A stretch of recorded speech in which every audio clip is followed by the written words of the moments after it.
Welcome to Tiny Tale Tracks.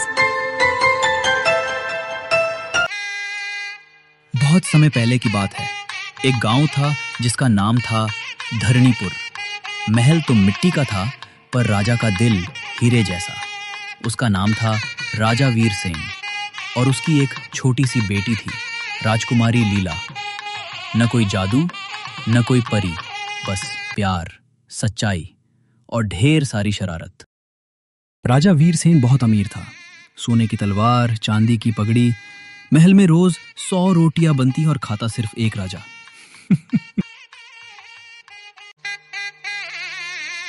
ये रोटी ज्यादा गोल थी, अगली बार चकोर बना देना। पर उसकी बेटी लीला, वो सज धज कर चमचमाते कपड़े पहनती थी, लेकिन उसका दिल, वो तो गांव के बच्चों और मिट्टी की खुशबू में ही बसता था।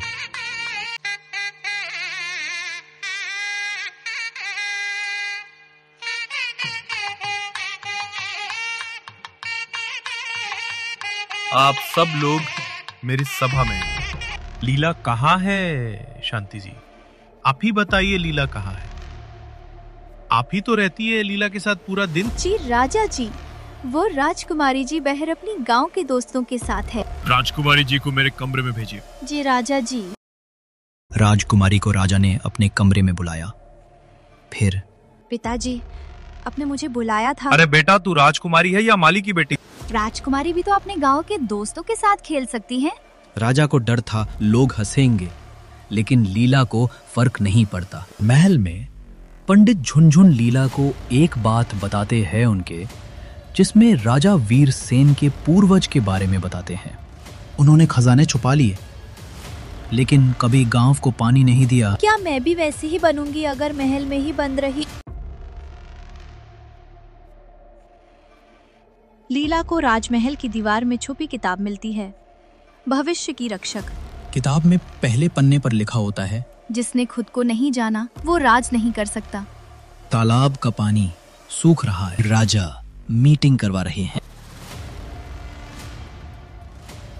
अरे, ये तो राजकुमारी है। राजा को सब कुछ पता चल गया था। राजा वीर सेन लीला को देखते हैं। उसकी आंखों में मां की झलक दिखती है।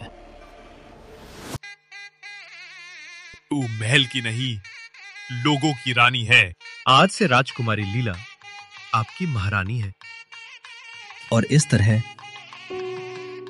एक आलीशान राजा की बेटी बन गई गांव की सबसे सच्ची रानी। क्योंकि राजा को पता चल गया था कि राजकुमारी चुपके चुपके गांव के बच्चों को पढ़ाने जाती हैं, जैसे कि राजकुमारी की मां जाती थी। बच्चों, ये तो बस शुरुआत थी।